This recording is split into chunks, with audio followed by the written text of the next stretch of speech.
Hey ladies and gentlemen, welcome to a new weapons verified video for Call of Duty World at War. Surprised that I made 2 freaking videos in 7 days? Well, I certainly am. But as I plan to increase my video output to at least 2 videos a month and set up a Patreon account, I thought I should tighten up my schedule. So here we go again. Today we are going to take a look at a famous but yet still underrated weapon, the Soviet submachine gun PPSh-41. Or, yeah, maybe you know some other pronunciation for the name. Contrary to many other nations, Russia hadn't really tried to develop a submachine gun in World War I, and neither did the Soviet Union, as the submachine guns of the time were difficult to produce, expensive, and not really suited for long-range engagements. Only in the first years of the 1930s did this change.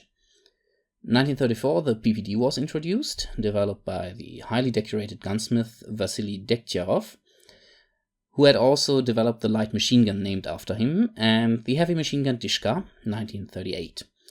Until 1939, only around 4,000 PPD-34 and PPD-34-38 were produced, before the end of production was ordered, only to be relaunched the same year after a personal intervention of Degtyarev with Stalin, with whom he was on pretty good personal terms.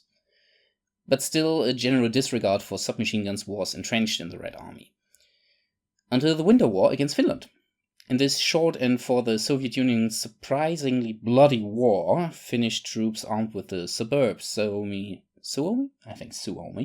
submachine gun took a heavy toll on badly armed and equipped Red Army soldiers, attacking them in densely forested terrain on short distances where a fast-firing light weapon was far superior to a bolt-action rifle.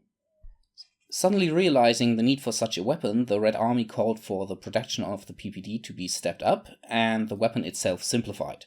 But even this PPD-40 was still labor-intensive to produce. Luckily for the Soviet Union, there was another very competent gunsmith working at the Kovrov small arms factory, at which the PPD had been developed. His name was Georgy Shpagin, and he had also contributed to the Dishka heavy machine gun. That's where the sh in the name comes from.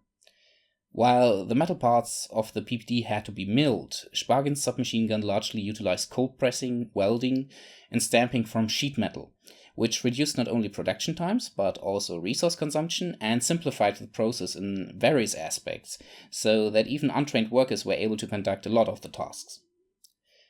A problem of the PPSh-41 was the 71-round drum magazine, a direct copy from the PPD-40. While this meant no new magazine had to be introduced, these magazines caused a lot of trouble. First of all, they did bend out of shape pretty easily. Also, they had to be aligned to the gun they were delivered with, making feeding faults when using a drum mag from another weapon pretty common. Reloading them took quite some time, despite being relatively easy, and some Soviet commanders complained the huge magazine capacity and the insane firing rate made them prone to wasting ammunition. They were also heavy and unwieldy. Because of these various problems, a 35-round box magazine was introduced in February 1942. While this seemed to be the answer to most of the magazine-related problems of the PPSh-41, the steel plate they were made from proved to be too thin. Doubling the thickness did the job, and the box magazines had almost completely replaced the drum mags in 1945. The PPSh-41 started to arrive in the hands of Red Army soldiers in July 1941, just when the German Reich launched the invasion of the Soviet Union. Because of the rapid advance of the German troops, the major production plant located at Zagorsk, today's Sergei Posad, was evacuated to Vyatskie Polani, close to the city of Kirov. Another factory, producing drum mags, was evacuated there too.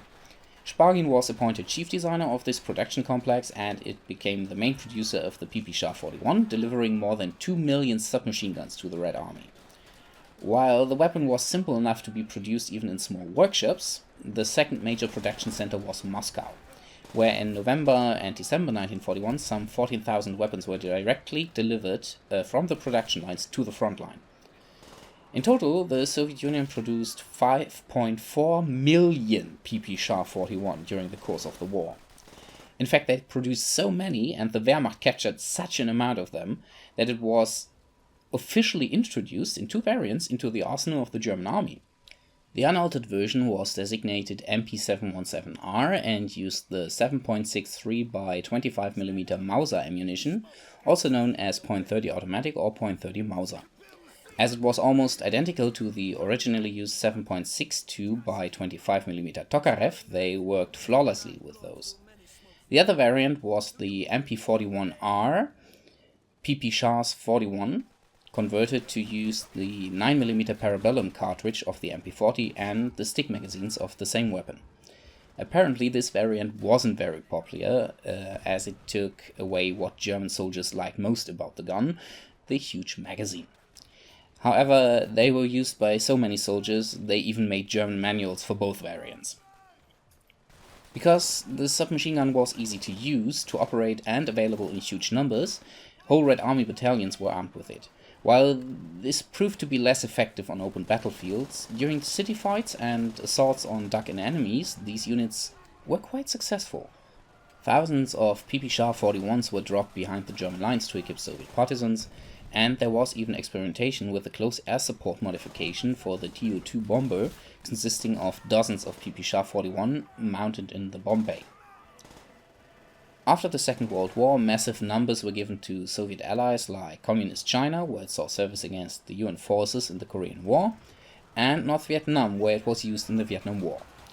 There also exists footage showing PPSh-41 in service with the Donbas separatists in eastern Ukraine in 2015. Alright, in-game we only have the PPSh-41 with a drum magazine, so let's take a look at how realistic it performs.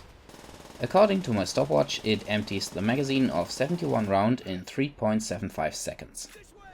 The Call of Duty wiki says it fires with 1250 RPM in-game, which would fit.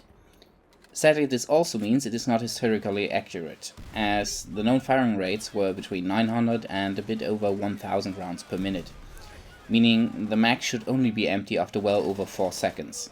Also, there is no 35 round magazine during the campaign, despite it being available in multiplayer. The stopping power is okay. Usually 3 to 5 body shots are enough to bring down an AI opponent. This is alright in terms of historical accounts, as the 7.62 by 25mm Tokarev is noted for being quite fast and well penetrating, but not that good on the man-stopping power side of things, as the bullets go straight through the target without losing much of its energy. The firing rate and magazine size makes up for this, as even a short burst will give you at least 5 to 10 bullets on the target, meaning most enemies die or at least are wounded after a burp.